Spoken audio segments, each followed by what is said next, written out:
ఏదో ఒకటే చెయ్యి, అదో చెయ్యి ఇది చెయ్యి, అంతే. రెండు చెయ్యకు. పాస్టర్ గారు ముందు వచ్చి ప్రార్థన చేసుకోండి. ఇంకా పాస్టర్ అంటే ఇలాంటి కుదరదు కదా. పాస్టర్ గారు పోయిందా రండ్రా మొదలంటే ఇప్పుడు పోయాడు. ఏం చేశాడు? ఏమంటారు, చిన్న ప్రార్థన ఆయన తృప్తి కోసం పోయాడు, చేసి ప్రార్థించుకోడు. అదే ఎవరు ఇష్టం వాళ్ళు రాదు. దేవుడు అంటున్నారు.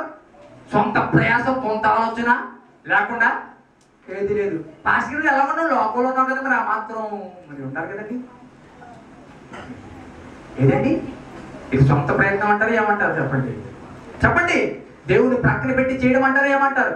దేవుని ప్రక్కన పెట్టి నువ్వు బ్రతికినంత కాలము నీ జీవితంలో ఆశీర్వాదం ఉండదు, నీ ఉద్యోగంలో ప్రమోషన్ ఉండదు, నీ కుటుంబంలో సమాధానం ఉండదు, నీ కుటుంబంలో శాంతి ఉండదు అన్న జ్ఞాపకం చేస్తున్నా. ప్రయాసపడతావు కానీ ఒళ్ళు నొప్పులు తప్ప ఇంకేమేమో. ఏంటి ప్రయాసపడతావు? ఒళ్ళు నొప్పులు తప్ప, కాపురం తప్ప. ఏంటి? ఏ కాపురం? వేడినీళ్ళు కాపురం. అవి తప్ప ఇంకేమి చెప్పండి మిగలవు. కానీ నీ జీవితంలో కొద్ది ప్రయాస, అధిక ఆశీర్వాదం కావాలంటే దేవుడు మాట చొప్పున నువ్వు చెప్పండి. చదువుతుంది ఆ మాటలు. ఎవరి మాట చొప్పున నడవాలి? దేవుడు మాట చొప్పున నడవాలి. ఇటు పాలు పోగించుకుంటాం, ఇటు ఇంకొకటి చేస్తూనే ఉంటారు ఇంట్లో. దయచేసి మా రెండు విధాలుగా ఉండవద్దు. దేవుడి వైపునే ఉండు, లేదు దేవుడు నీకు అక్కర్లేదు లోకం వైపునే ఉండు. That's all. అందుకే రెండు వైపులా ఉండద్దు. రెండు వైపులా ఉంటూ కూడా దేవుడు నాతో ఉన్నాడు అనుకోవద్దు. దేవుడు నువ్వు అవకాశం ఇస్తే దేవుడు నీతో ఉంటాడు. అవకాశం లేదు ప్రభా అని తలుపేసేసావుంటే ఆయన దగ్గర ఇంకా తలుపు దగ్గర ఉండి ఏడ్చే వ్యక్తి కాదు. దేవునికి స్తోత్రం కలుగును కాక. హల్లెలూయా. అందుకే హల్లెలూయా. కాబట్టి పేతురుతో అన్నాడు, ఎల్లవయ్యా లోతుకు నడిపించయ్యా అన్నప్పుడు పేతురు అన్నాడు, నీ మాట చొప్పున వెళ్తామన్నాడు. రాత్రంతా అయిపోయింది, శ్రమ పడ్డారు, ఏం లేదు. ఉదయం వచ్చేసింది, సూర్యుడు వచ్చేసాడు. ఇప్పుడు వెళ్ళమంటున్నాడు. వెళ్ళమంటే నా వేసుకుని చెప్పండి లోపల హృదయంలో ఏంటో గురువుగారికి చెప్పేది అర్థం కాదు. ఆయన మాట చెప్పండి తీసేయడం. పోలే ఎదవ కూడా వదరా. నాకు తెలుసు ఇప్పుడు పడతాయి చేపలు, ఇది పట్టేదేమా ఇప్పుడు పడతాయి, క్రొత్తలు పడతాయి, మనకు తెలీదా చెప్పరా అనుకుంటూ లోపల ఒక బయలుదేరే ఉంటాడు. పైకి అనలేదు కానీ బయలుదేరే అంటాడు. ఏదో ఈ సోమంటేనే వేసాడు వాళ్ళ, ఈ పడవ అంటూనే వేసాడు. కానీ ఏమైంది వాళ్ళ లాగుతూ ఉంటే రావట్లేదు అనుకున్నాడు. చెప్పాను ఈ మధ్యలేనోడికి, నాకు చెప్పమంటే వద్దన్నాడు. వెళ్ళొద్దు ఎలాంటి వాళ్ళు ఏమన్నాడు, ఏమంటే వద్దని వేసాడు. కాబట్టి ఏ రాయికో ఏదో సిగ్గుపడుతుంది. చేపలు కాదు కదా, ఉట్టు వల కూడా పోయేలాగా ఉంది అనుకున్నాడు. ఎవరు? పేతురు. ఇంకా లాగుతున్నాడు, ఇంకా బలంగా ఉంటుంది, ఇంకా బలంగా ఉంది, రావటం లేదు. ఇంకా నలుగురు ఐదుగురు సాయం తీసుకుని లాగితే వల పిగిలిపోయానని చేపలు వాళ్ళ పడ్డ చేపలు కూడా గట్టిగా హల్లెలూయా. వల పిగిలిపోయాన్న చేపలు, ఎప్పుడు తన జీవితంలో పట్టనని చేపలు చెప్పండి పేతురు పట్టాడంట. బాగా గమనించండి, దేవుడు మాటకు లోబడితే ప్రతికూలతలో కూడా మనం ఆశీర్వాదం చూస్తాం. చెప్పకూడదు గట్టిగా హల్లెలూయా. దేవుని ప్రక్కన పెట్టి అనుకూలతలో కూడా అందరూ నీకు ఫేవర్గా ఉన్నా, అన్ని పరిస్థితులు ఫేవర్గా ఉన్నా, వెళ్ళినా నీ జీవితంలో ఆశీర్వాదం ఉండదు. అదే దేవుడితో వెళ్ళావు, ఎలాంటి ప్రతికూలైనా, చివరికి అడ్డులు ఆటంకాలన్నా, చివరికి తలుపులు మూయబడినా సరే నువ్వు వెళ్ళే సమయానికి దేవుడు తలుపులు తెరిచి ఉంచుతాడు. హల్లెలూయా. కాబట్టి ఎవరి మాట చొప్పున వెళ్ళాడు పేతురు? చెప్పండి, ఎవరి మాట చొప్పున వెళ్ళాడు పేతురు? యేసు చెప్పిన మాటను బట్టి వెళ్ళాడు. కాబట్టి తన జీవితంలో సొంత ఆలోచనతో వెళ్ళాడు, ప్రయత్నం సఫలం కాలేదు. కానీ దేవుడు మాట చొప్పున వెళ్ళాడు, దేవుడి ఆలోచన చొప్పున వెళ్ళాడు, దేవుడు చెప్పినట్టుగా చేయడానికి ఇష్టపడ్డాడు.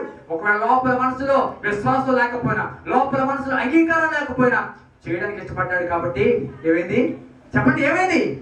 అద్భుతకరంగా అద్భుతకరంగా ఎప్పుడు తన జీవితంలో చూడనంత అద్భుతం, చూడనంత ఆశీర్వాదము చూడాడు. కాబట్టి ఈరోజు మొట్టమొదటి వాక్యం ముగిస్తున్నాను. మొట్టమొదటిగా ధైర్యం ఉన్న మన ధోని ఎక్కడ రావాలి చెప్పండి, చెప్పండి. ఎక్కడ ఇంకా ధైర్యం ఉంటారా? ఇంకా ధైర్యం కట్టబడి ఉంటారా? ఎక్కడికి రావాలి? ఎక్కడికి రావాలి? లోతుకు. అంటే లోతుకి ఏంటి? సముద్రుడు కూడా లోతు దిగిపోతారు పంపించేది. లోతు కంటే ఆధ్యాత్మికంగా లోతు. 10 గంటలకు వచ్చేవాళ్ళు, 11 గంటలకు వచ్చేవాళ్ళు ఎప్పుడు రావాలి చెప్పండి మాట. 11 గంటలకు వచ్చేవాళ్ళు ఎప్పుడు రావాలి చెప్పండి? 10 గంటలకే. 12 గంటలకు వచ్చేవాళ్ళు చెప్పండి? 11 గంటలకి రావాలి.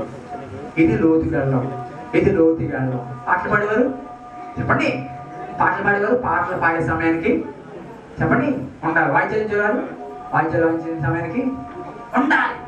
అవకాశం ఉన్న శుక్రవారం ప్రాంతానికి చెప్పండి రావాలి. శుక్రవారం ప్రార్థన భాష కాదు, భాష కాదు అమ్మగారు అలానే గారు నవ్వు ఉండాలి, చేసుకుంటారా ఏం మాట్లాడండి అనుకుంటున్నాను. అలా ఉండకూడదు, లోతుకి వెళ్ళాలి. ఏం చేయాలి ప్రసాద్ గారు? ఈ సంవత్సరం ఏం చేయాలి? ఈ సంవత్సరం ఏం చేయాలి చెప్పండి? లోతుకు వెళ్ళాలి. పావుగంట ప్రార్థన చేసాడు. ఈ సంవత్సరం అరగంట, 1/4 గంట పెంచుకోవాలి. అంతేగాని అరగంట ప్రార్థన చేసేవాడు దేవునికి స్తోత్రం ఇవాళ 10 నిమిషాలు చేస్తాను అనుకోకండి. లోతుకు వెళ్ళడం అంటే ఆధ్యాత్మికంగా లోతుకు వెళ్ళాలి. కళ్ళు మూసుకుందాం, ప్రార్థన చేద్దాం.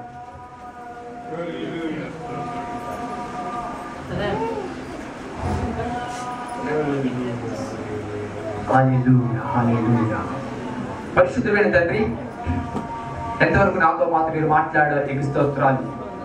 అవును ప్రభా, ధరినే నిలబడిపోయాం, ధరినే ఉన్నాం, ధరినే ఉంటూ మా ధోని నిండలేటి అనుకుంటున్నాం ప్రభా. కాదు, ఈ రోజు ధరిలో ఉన్నాం, లోతుకు రమ్మంటున్నాం, లోతుకు నడిపించమంటున్నాం. ఈ సంవత్సరం మేము లోతుకు రావడానికి సాధ్యం.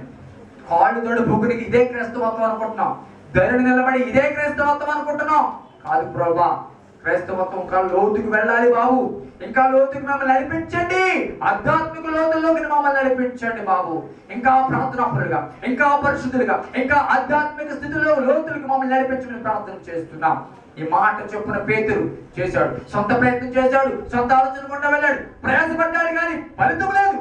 కానీ ఈ మాట చొప్పున చేశాడు కాబట్టి తక్కువ ప్రయాస అధిక లాభడి ప్రభా, అధిక లాభము రైతులు జీవితంలో చూశాడు. ఈ రోజు ప్రభా అనుకూలంగా ఉంది, బాగానే ఉంది అని పరిస్థితి చూసి ముందుకు వెళ్ళిపోతున్నాం ప్రశ్న పెట్టి చివరికి మేము అపజయాలు పొందుతున్నాం. కానీ ఈ మాట చొప్పునవి ఈ రోజు నుంచి మేము ముందుకు వెళ్ళడానికి సహాయం చేయండి. ఈ మాట ప్రకారం నడవడానికి సహాయం చేయండి. కుటుంబంలో ఆధ్యాత్మిక స్థితిలో ఉద్యోగాలు ఈ మాట ప్రకారం ముందుకు వెళ్ళడానికి చూపించండి. వచ్చిన అతన్ని మీరు జ్ఞాపకం చేసుకోండి, మీరు ఆశీర్వదించండి, మీరు బలపరచండి. ప్రసాద్ గారి కుటుంబం మంచి తీసుకొచ్చారు, నీకు స్తోత్రాలు. ఆ హృదయంలో ఉన్న ప్రతి వ్యాధులను మీరు తీసివేయండి, శాంతి సమాధానం కలుగు చేసి మంచి స్థిరమైన ఉద్యోగం చేస్తున్న ప్రయత్నం చేస్తున్న డిఎస్సి విషయంలో ఎంతమందితో ఉన్నారు వారందరినీ మీ చేతుల్లో పెడుతున్నాం తండ్రి. అద్భుతం జరిగించండి ప్రభా. శ్రావణి గారిని, సురేష్ గారిని బట్టి ప్రార్థన చేస్తాం, మీరు జ్ఞాపకం చేసుకోండి, కృపలో భద్రపరచండి. ఓ నేను వారు చేస్తున్న ఉద్యోగాలు మీరు తోడుగా నడిపించండి. ఆధ్యాత్మికంగా లోతులకు రావడానికి సహాయం ఇచ్చండి.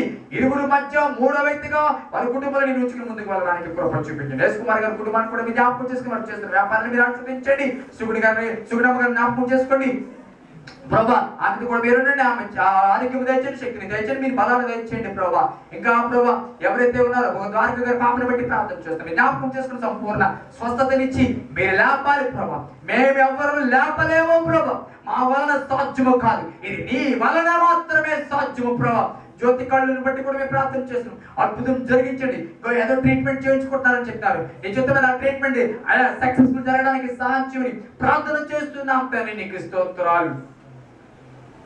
ప్రయాణంలో ఉన్న వారిని మీరు జ్ఞాపకం చేసుకోండి, వచ్చిన అందరినీ జ్ఞాపకం చేసుకోండి. లక్ష్మి గారిని జ్ఞాపకం చేసుకోండి, లీలా గారిని, ఓ నైనా ప్రభు అందరినీ జ్ఞాపకం చేసుకోండి. నూతన వచ్చిన కుటుంబాలు మరో ఒక వృద్ధాప్యలో ఒక పెద్ద ఆయన వచ్చారు, వారిని జ్ఞాపకం చేసుకోండి. వారు కూడా మంచి ఆరోగ్యం ఇచ్చేయండి, వయసులో కావాల్సిన శాంతి సమాధానం ఇచ్చి ముందుకు నడిపించుకుని నా విషయంలో, నా కుటుంబ విషయంలో చేసిన అద్భుతాన్ని బట్టి నీకే వందనాలు స్తుతులు చెల్లిస్తూ ఇంకా ఎంతమంది అయితే ఉన్నారో వారి గర్భాలు తెరవబడాలి బాబు యేసునామములో. అయా వివాహాలు కావాల్సిన వివాహాలు నిశ్చిత ప్రకారంగా యేసునామములో జరగాలని ప్రార్థన చేస్తున్నాం. వ్యాపారాలు ఆశీర్వదించబడాలి, చేతి పిల్లలు ఆశీర్వదించబడాలి, ఉద్యోగంలో ప్రమోషన్ రావాలి బాబు. ఉన్నతమైన స్థితికి ప్రతి కుటుంబము వెళ్ళాలని మేము ప్రార్థన చేస్తున్నాం. విడిచిపెడతారు కుటుంబాలు ప్రభా, వెళ్తున్న వారి కుటుంబాలందరికీ తోడు నడిపించారు. శుక్రవారం సుమారు ప్రార్థనగా అయా శ్రద్ధతో రావడానికి సహాయం చేయమని ఈ నెల జరగవలసిన క్రోకుడికి ఆశ్చర్యకరంగా జరగడానికి సహాయం చేయి. మీరు వాక్యము వినొచ్చు, ఆయన మీద పడుచుండగా ఆయన గెన్నేసరెతు సరస్సు తీరమున నిలిచి ఆ సరస్సు తీరమునున్న 2 దోణులను చూచిన జాలరులు వాటిలో నుండి దిగి తమ వలలు కడుగుచుండయి. ఆయన ఆ దోణులలో సియోనుదైన ఒక దోణి ఎక్కి దరి నుండి కొంచెం త్రోయమని అతని అడిగి కూర్చుంటే దోణిలో నుండి జనసమూహములకు బోధించుచుండెను.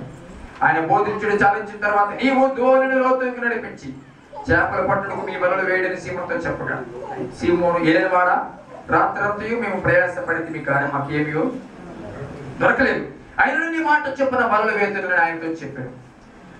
అలాగూ చేసి విస్తారమైన చేపలు పట్టిరి. అందుచేత వారు వలలు పిగిలిపోవచ్చుండగా వారు వేరొక దోణిలోనున్న తమ పాలి వారు వచ్చి తమకు సహాయం చేయవలనని వారికి సంజ్ఞలు చేసి వారు వచ్చి 2 దోణులు మునిగినట్లు నింపిరి. దేవునికి స్తోత్రం చేద్దాం గట్టిగా. హల్లెలూయా, హల్లెలూయా. ఇది మనందరికీ పరిచయమైన వాక్య భాగమే. ఎన్నోసార్లు మీరు చదివారు, ఎన్నోసార్లు ధ్యానించడం జరిగింది. కానీ ఇదే వాక్య భాగంలో వచ్చి ఈరోజు ఒక నూతన పద్ధతిలో దేవుడు మాట్లాడుతున్నాడు. ఖచ్చితంగా ఈ వాక్యము మాట్లాడుతున్నంతసేపు మీరు అనేక మంది ఆదరించబడతారని, మేలుకొల్పబడుతున్నారని నేనైతే సంపూర్ణంగా నమ్ముతున్నాను. మీ అందరితో దేవుడు సూటిగా మాట్లాడబోతున్నాడు. యేసుప్రభువు వారు 33.5 సంవత్సరాలు ఈ లోకంలో జీవించినప్పుడు ఆయన ద్వారా ఎన్నో అద్భుతాలు జరిగాయి, ఎన్నో ఆశ్చర్య కార్యాలు జరిగాయి. వాస్తవానికి బైబిల్ గ్రంథంలో ఆయన ద్వారా జరిగిన ప్రతి అద్భుతము రికార్డుగా వ్రాయబడలేదు. ఒకవేళ అవన్నీ రాస్తే కనుక ఈ బైబిల్ గ్రంథము మనమెవరు చదవలేనంత పెద్ద గ్రంథము అయి ఉండేదట. కాబట్టి కొన్ని వాటిని రికార్డెడ్గా అనగా బైబిల్ గ్రంథంలో రాయబడ్డాయి. ఆ కొన్నిట్లో కూడా మనం చూసినట్లయితే ప్రతి అద్భుతం వెనక, ప్రతి దేవుడి యొక్క ఆశ్చర్యకారం వెనక ఒక్కొక్క పాఠము మనం నేర్చుకోవచ్చు. ఒక్కొక్క అద్భుతమైన ఆత్మీయ పాఠాన్ని మనకు నేర్పుతుంది. ప్రతి వచనము, ప్రతి మాట వృధాగా వ్రాయబడలేదు. లేకపోతే బైబిల్ గ్రంథము ఎంత బుక్కు తయారవ్వాలని వ్రాయబడలేదు. ప్రతి మాట పరిశుద్ధాత్మ చేత 40 మంది ప్రవక్తల చేత ఇది రచించబడిన గ్రంథము అని మనం జ్ఞాపకం చేసుకోవాలి. ఇప్పుడు మనం చదివిన వాక్య భాగంలో ఆయన గెన్నేసరెతు సరస్సు తీరమున ఒక సరస్సు ఉంది. ఆ సరస్సు తీరమున దేవుడు వాక్యం బోధిస్తూ ఉన్నాడు. బాగా గమనించండి, దేవుడు వాక్యం బోధిస్తూ ఉంటే ప్రజలు వాక్యం వినుచు ఆయన మీద పొడుచు ఉండగా అని వాక్యము మనకి స్పష్టంగా సెలవిస్తుంది. వాక్యం వింటూ కూడా ఆయన మీద పడుతూ ఉన్నారంట. అంటే యేసుప్రభు వారికి ఆ నేటి దినాలలో ఎంత ఫాలోయింగ్ ఉందో మనం అర్థం చేసుకోవచ్చు. ఈరోజు ఆయన పక్షంగా నిలబడిన సేవకులమైన మేము, టీవీల ద్వారా, రేడియో ద్వారా వాడబడుతున్న సేవకులైన వారు అనేక మందికి దేవుడి కృప ద్వారా, దేవుడు వారి జీవితంలో రావడం ద్వారా ఈరోజు కూడా స్పీకర్స్ అంటే, సేవకులు అంటే ఈరోజు అదే ఫాలోయింగ్ ఉంది. ఆ పాస్టర్ గారు ప్రార్థన చేస్తే బాగుండు, ఆ పాస్టర్ గారు చేయతే బాగుండరు, ఆ పాస్టర్ గారు మాట్లాడితే బాగుండు, ఆయన నా చెయ్యి మీద నుంచి ప్రార్థన చేస్తే బాగుండును అని ఈరోజు చాలా మంది బిడ్డలు, క్రైస్తవులు ఆశ కలిగి ఉంటున్నారు. ఈ ఆకర్షణ, ఈ స్థితి, ఈ ఖ్యాతి, హోదా ఒక వ్యక్తికి ఎలా వచ్చింది అంటే యేసు ప్రభు వారి జీవితంలోకి రావడం బట్టే. లేకపోతే ఈరోజు సతీష్ కుమార్ ఎవరో, లేకపోతే రాంబాబు ఎవరో, బెనిహిన్ ఎవరో, లేకపోతే ఇంకా రిచర్డ్ మురమర్రాండ్, లెస్టర్ సమ్రాల్, ఇలాంటి వాళ్ళు ఎవరో ప్రజలకి తెలియదు. కానీ ఈరోజు వారు టాప్ 10లో ఒక ఉన్నతమైన స్థితికి వెళ్ళగలిగారంటే, ప్రపంచవ్యాప్తంగా అద్భుతకరంగా వాడబడుతున్నారంటే కారణం ఒకటే, దేవుడు వారి జీవితాల్లోకి వెళ్ళాడు కనుక. ఎక్కడో మూలపడిన, ఎక్కడో మూలను దాగి ఉన్న, ఎవరికి తెలియని బిడ్డలను, ఆశామషిగా రోడ్ల మీద తిరిగే వ్యక్తులను చదువు సంచలన లేని వ్యక్తులను, కుటుంబము, బంధువులు అందరూ కూడా విడిచిపెట్టిన కుటుంబాలు, విడిచిపెట్టిన మనుషులు ఈరోజు ప్రపంచవ్యాప్తంగా ఒక పీక్ లెవెల్కి, అనగా ఒక ఉన్నతమైన శిఖరం లెవెల్కి వారు వెళ్ళగలిగారంటే what is the secret behind it? ఏంటి దీని వెనక రహస్యము అంటే ఖచ్చితంగా ఒకటే ఒక కారణము, దేవుడు వారి జీవితాలలోకి వెళ్ళాడు కనుక, దేవుడిని వారి సొంత రక్షకుడిగా అంగీకరించారు కనుక. ఒకవేళ వారి జీవితాల నుంచి ఒకవేళ దేవుడు కొద్దిసేపు ప్రక్కన పెట్టయితే నేను అంటాను దే ఆర్ జీరోస్. అందరూ కూడా సున్నాలనే, మనకి విలువే లేదు, అర్హతే లేదు.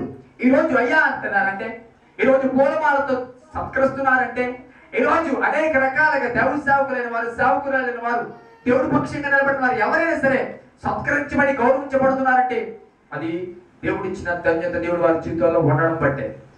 కాబట్టి ఈరోజు నేనంటాను ప్రియ సహోదరి సహోదరుడా, ఈరోజు మన జీవితాల్లో విలువ రావాలంటే, మన జీవితంలో ఆశ్చర్యకరంగా మార్చబడాలంటే మొట్టమొదటిగా మన జీవితాల్లోకి దేవుడు రావాల్సి ఉన్నది, మన బ్రతుకుల్లోకి దేవుడు రావాల్సి ఉన్నది. ఇక్కడ మనము చదివిన వాక్య భాగంలో గెన్నెసు సరస్సు తీరమున ఆయన చూచి 2 దోణులు చూచాడంట. ఆ దోణిలో జాలర్లు దోణిలో నుండి దిగి తమ వలలు కడుగుచూ ఉండిరి. ఇక్కడ మనం చూసినట్లయితే ఆ 2 దోణులు చేయవలసిన పని చేసే, అంటే వేటకు వెళ్ళాయి.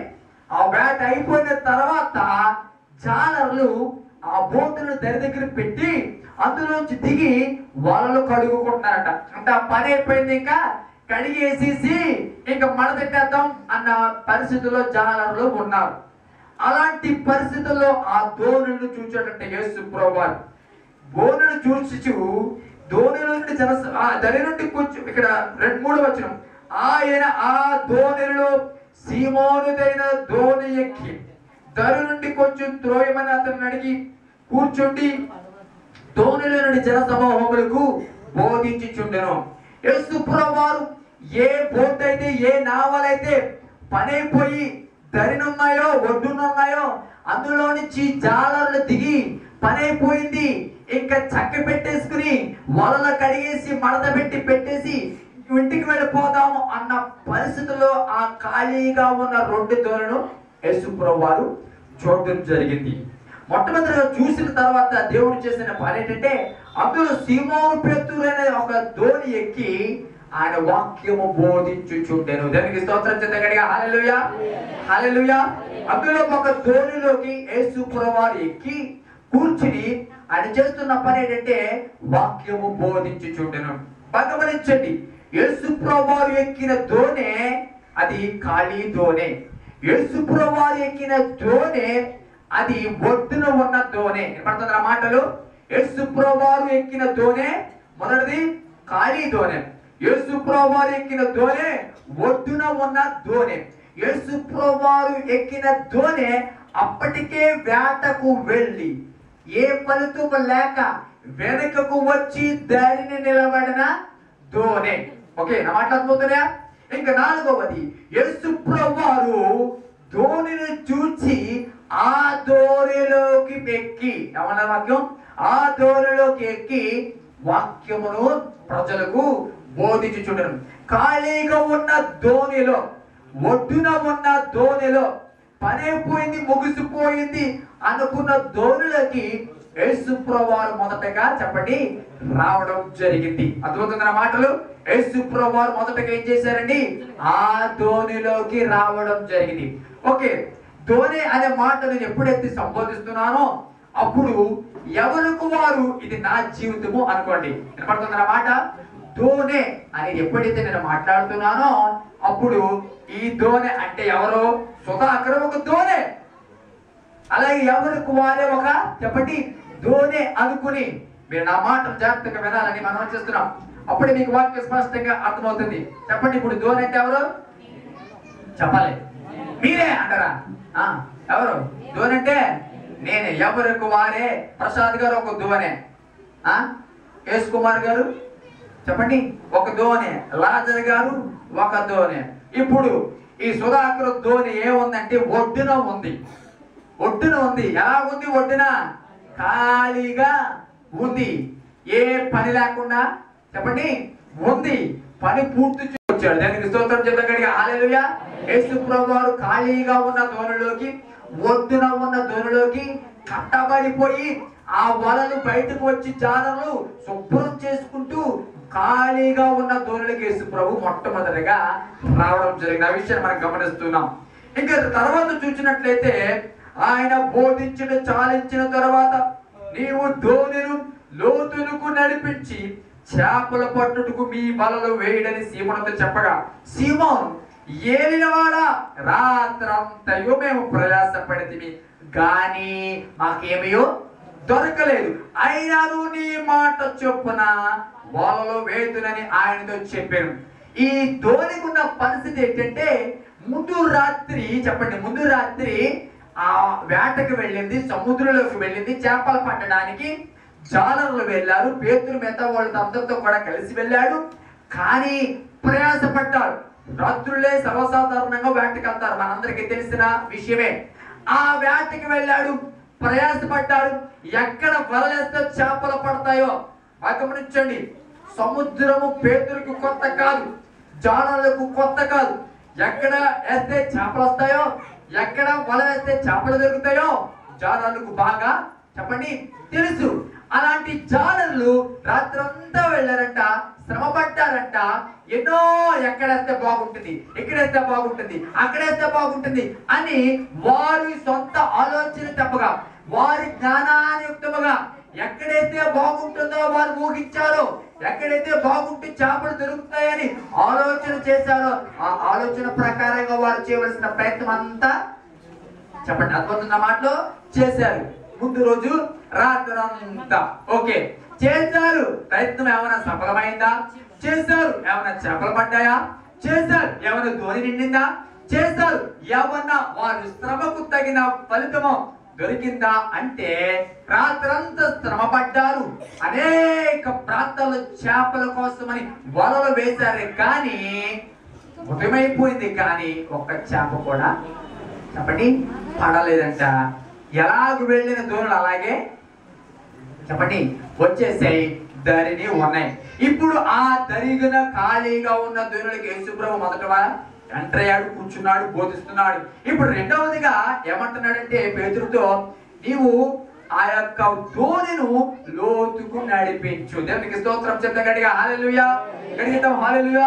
యేసుప్రభు శిష్యులతో చెప్తున్న మాట ఏంటంటే, పేతురుతో చెప్తున్న మాట ఏంటంటే, బాబు నీ దోణి దరిన ఉన్నంత సేపు అభివృద్ధి ఉండదు, దరిని ఉన్నంత సేపు చేపలు ఉండవు, దరిని ఉన్నంత సేపు నీ దోణి ఖాళీగా ఉండాలి. కానీ నీ దోణి నిండాలి అంటే దరిని కాదు ఉండడం. ఎక్కడికి రావాలి? కొంచెం లోతుకు చెప్పండి. ఎక్కడికి రావాలి చెప్పండి? లోతుకు రావాలి. నేనంటాను ప్రియ క్రైస్తవ సహోదరి సహోదరులారా, ఈ రోజు క్రైస్తవత్వం అనేది, క్రైస్తవ జీవితం అనేది, ఆత్మీయ యాత్ర అనేది దరిని నిలబడటం కాదండి.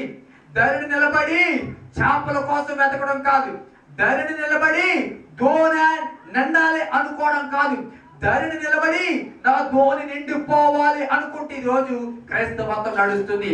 నేను మాత్రం లోపలికి రాను, నేను మాత్రం లోతుకి రాను, నేను మాత్రం ఉన్న చోటనే ఉంటాను, కానీ నా దోణి అదవుతుందా? మాటలు అదవుతున్నాయా? వ్యర్థమవుతున్నాయా? అద్భుతమైన చెప్పండి. అద్భుతమైన గట్టిగా స్తోత్రం చెప్తుంటే హల్లెలూయా, గట్టిగా చెప్తాం హల్లెలూయా, హల్లెలూయా. దరిని ఉన్నంత సేపు నీ జీవితంలో చెప్పండి అభివృద్ధి ఉండదు. దరిని ఉన్నంత సేపు చెప్పండి నీ జీవితంలో చేపలు పడవు. దరిని ఉన్నంత సేపు నీ బోటు, నీ దోణి ఎన్ని రోజులైనా సరే ఖాళీగానే ఉంటుంది తప్ప అది నిండనే చెప్పండి నిండదు. దానికి స్తోత్రం కలిగింది కాక. ఇప్పుడు ఆ ఖాళీగా ఉన్న దోణి నిండాలంటే మొట్టమొదటిగా ఏం చేయాలి సార్? దరి నుంచి ఎక్కడ రావాలి? అదొక మాట ఎక్కడ రావాలి? లోతుకు రావాలి. ఈరోజు క్రైస్తవత్వం దరినే నిలబడి చూస్తుంది. క్రైస్తవత్వం ఏమంటే సార్? ధైర్యం వచ్చేసారంటే నాకు ఇంక అన్ని వచ్చేసినట్టే అనుకుంటున్నారు. రక్షణ పొందారంటే ఇంక నాకు సీట్ రిజర్వేషన్ పరలోకంలో అనుకుంటున్నారు. రక్షణ పొందడానికి వచ్చేసానంటే, గుడికి వస్తున్నానంటే, పాట పాడుతున్నానంటే, చప్పలు కొడుతున్నానంటే వాయిద్యం వాడుతున్నారంటే అబ్బో ఇదే చాలు, ఇదే క్రైస్తవత్వం అనుకుంటున్నారు. నేను అంటాను, పాట పాడడమే క్రైస్తవత్వం కాదండి. తెలిసిన 4 మొక్కలు ప్రార్థన చేయడమే క్రైస్తవత్వం కాదండి. ఏదో పాస్టర్ గారికి తోచింది చేతుల్లో పెట్టాడమే క్రైస్తవత్వం కాదండి. లేకపోతే ఆ ద్వారా నేనమ్మా గుడికి వెళ్తున్నాను అనిపించుకోవడం క్రైస్తవత్వం కాదు. ఈ క్రైస్తవులందరూ, ఇటువంటి పరిస్థితిలో ఉన్న వాళ్ళందరూ ఎవరు తెలుసా? ధరణి నిలబడే వాళ్ళే. చెప్పండి, ఇలాగా నామకార్థంగా చేసేవారు పాట పాడాను అంటే క్రైస్తవుడు అయిపోలేదు. పుట్టుకతో నా క్యాస్ట్ క్రిస్టియన్ కాబట్టి నేను క్రైస్తవురాలు అయిపోతే అది క్రైస్తవత్వం కాదు. ఇలా అనుకున్న వారు అందరూ ఎవరు తెలుసా? ధరిని. చెప్పండి చెప్పండి, మాట్లాడుతున్నా ధరిని ఉన్నవాళ్ళు. ఈ రోజు భక్తి ఎలాగుందంటే, ఏదో తెలిసిన 2 వాక్యాలు నేర్చుకోవడం, లేకపోతే తెలిసిన 2 మొక్కలు ప్రార్థన నేర్చుకోవడం, లేకపోతే తెలిసిన ఒక పాట పాడటం, ఇదే క్రైస్తవత్వం అయిపోయిందండి. ఇదే క్రైస్తవత్వం చూసి అబ్బో నేను క్రైస్తవుడు అనిపించుకుంటున్నారు, నేను క్రైస్తవురాలు అనిపించుకుంటున్నారు అని రోజు దేవుడు మాట్లాడుతున్నాడు తెలుసా? ధరి నుండి నువ్వు ఎక్కడ రావాలి? చెప్పాలి, ఎక్కడ రావాలి? లోతుకు రావాలి.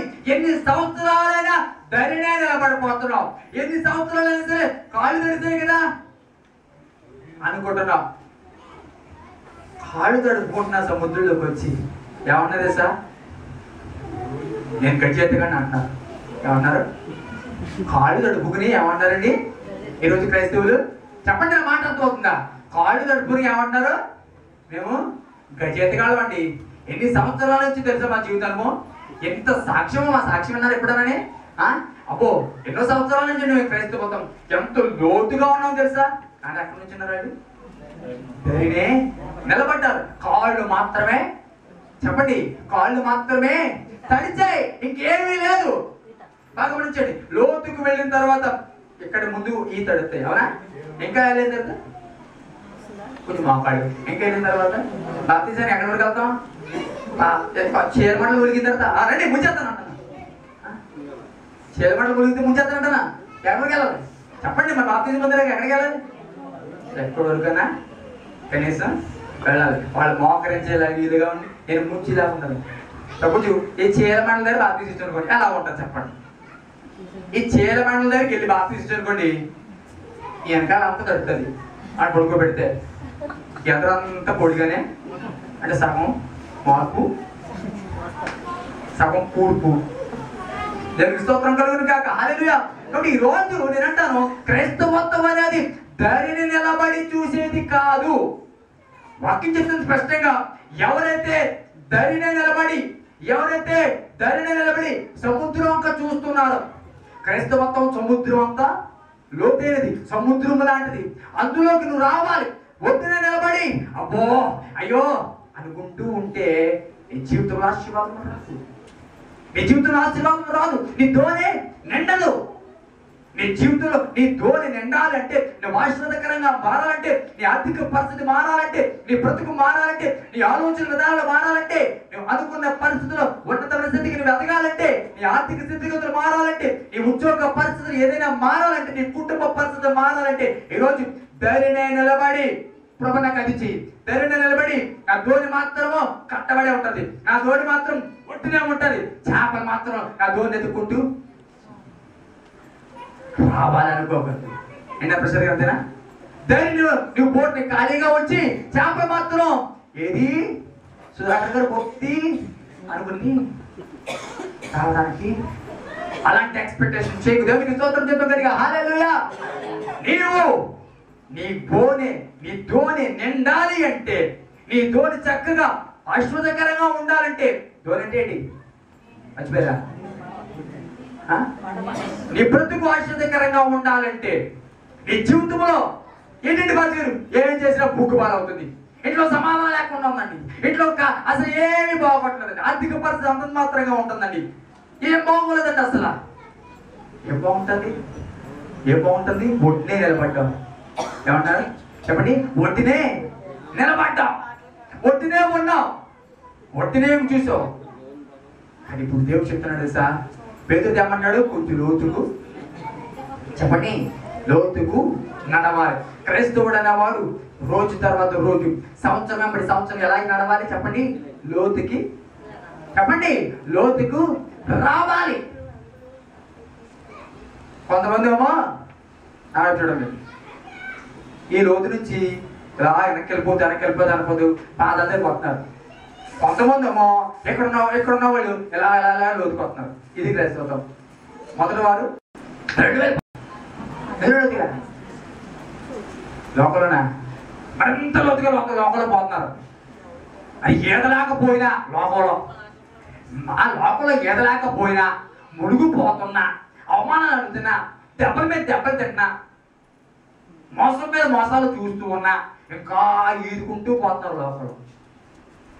దేవుడి దగ్గర మాత్రం భక్తి విషయాలు మాత్రము చాలండి. కాలు తెలిసే కదా చాలండి. మన ఆత్మీయత ఎలాగ ఉంది? 2017 మనం ఎలాగ లోతులోకి చెప్పండి రావాలి. ప్రార్థన జీవితం లోతుల్లోకి వెళ్ళాలి. ఆధ్యాత్మిక స్థితి లోతుల్లోకి వెళ్ళాలి. ఎంతకాలము వద్దునే ఉండి, ఎంతకాలము నిష్ప్రయోజనం కాక, ఎంతకాలము ఖాళీలోనిగా ఏ మాత్రము ఆశీర్వాదం లేని జీవితంగా నీ జీవితం ఎంతకాలం ఉంటుంది? పేతురుతో చెప్తున్నాడు, ఏమంటాడు తెలుసా? నీ చెప్పండి తోనిను లోతుకు నడిపించి. అప్పుడు పేతురు ఏమన్నాడు చెప్పండి? పేతురు ఏమన్నాడు? ప్రభువా రాత్రంతా ప్రయాసపడ్డాం ప్రభువా, రాత్రంతా వెళ్ళాం. నేను నువ్వు మా తోటోళ్ళు, మా ఎర్రోళ్ళు, మా ముక్కోళ్ళు, మా చిన్నోళ్ళు, మా కుర్రోళ్ళు అందరూ పోయాం ప్రభా. ఎక్కడ పడితే అక్కడ వల్ల వేసాం ప్రభా. ఎక్కడ పడితే అక్కడ చేపల కోసం వెతికాం ప్రభా. ఎక్కడ వేసాం అక్కడ వేసాం, ఎక్కడన్నా అక్కడ లేదు, ఎక్కడన్నా వేసాం ప్రభా.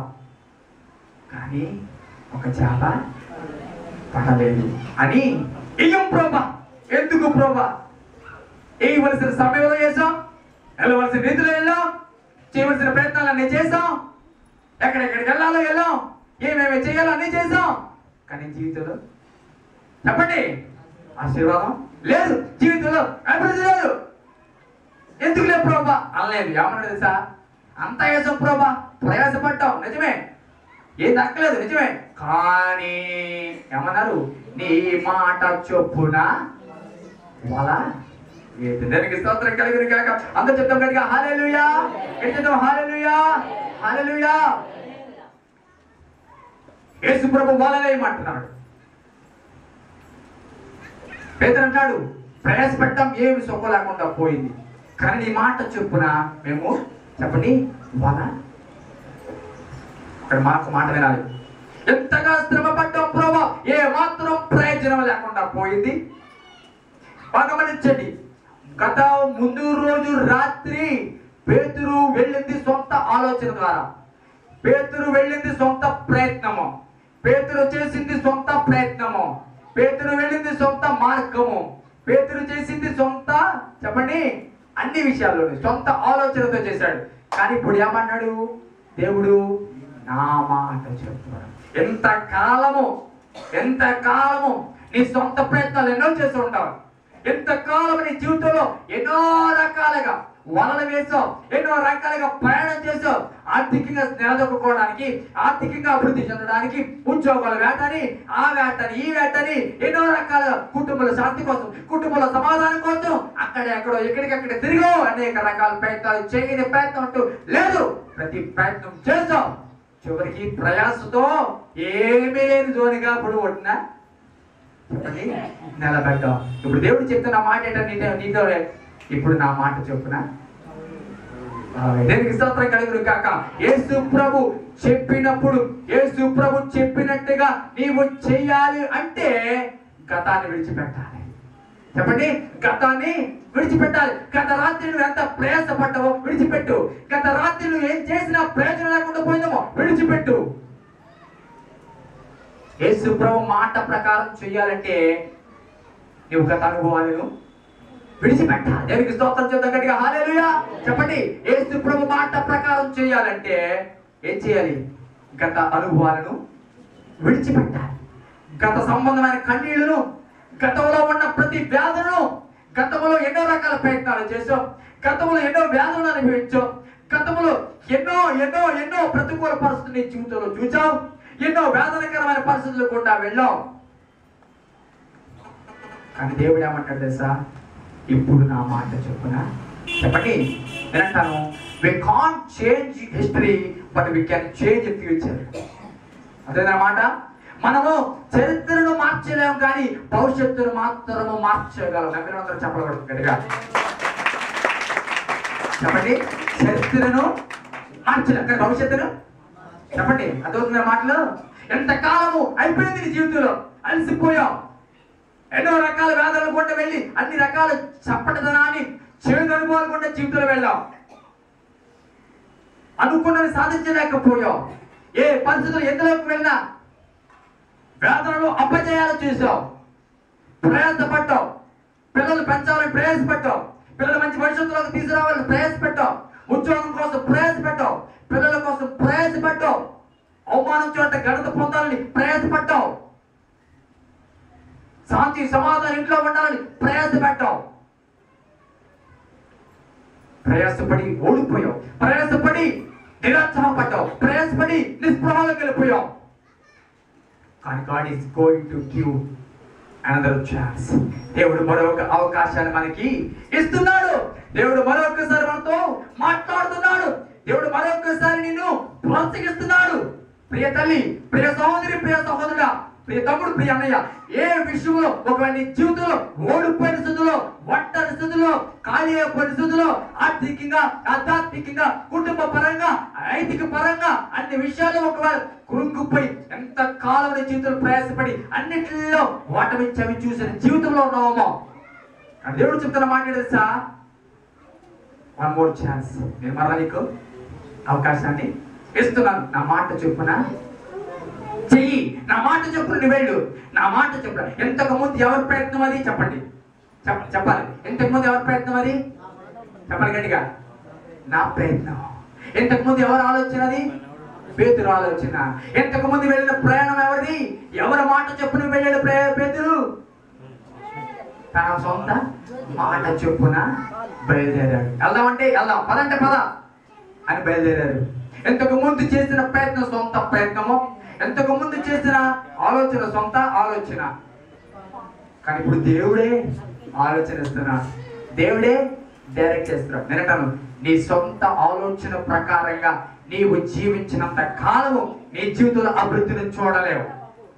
అతను మాటలా దేవుడిని ప్రక్కనెట్టి దేవుడేం చెప్తాడా, నేను చేస్తాను, దేవుడేం చూసిలే నేను వెళ్తాను, అవి దేవుడేం చూసిలే ఇలా చేస్తాను అనుకుంటూ సొంత ఆలోచనతో వెళ్ళావా, సొంత ఉద్దేశంతో వెళ్ళావా, ప్రయాసం ఉంటుంది కానీ ఫలితము చెప్పండి. అర్థమవుతుందా మాటలు?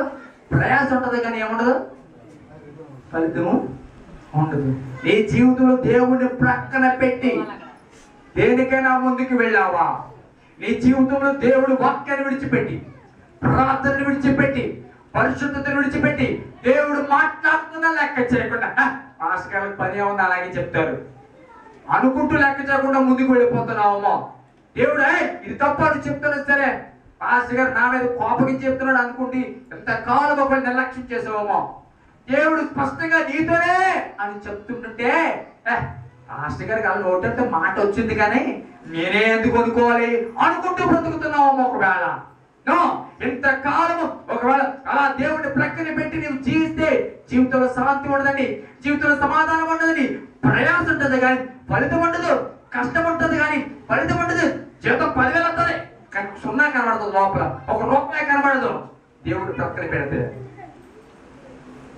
దేవుడు ప్రక్కన పెట్టే ఉంటే ఆరోగ్యం ఉండదు, దేవుడు ప్రక్కన పెట్టే ఉంటే పరిశుద్ధత ఉండదు, దేవుడు ప్రక్కన పెట్టి ఉంటే అభివృద్ధి ఉండదు, దేవుడు ప్రక్కన పెట్టి ఉంటే నీ జీవితంలో ఏ మార్గం వెళ్ళినా, ఏ వైపుగా వెళ్ళినా ద్వారం తెరబడిగా వెళ్ళిపోతున్నావు అనుకుంటున్నావు కానీ వెళ్ళిన కొద్ది క్షణాలకి ద్వారము మూయబడుతుందని జ్ఞాపకం చేసుకో.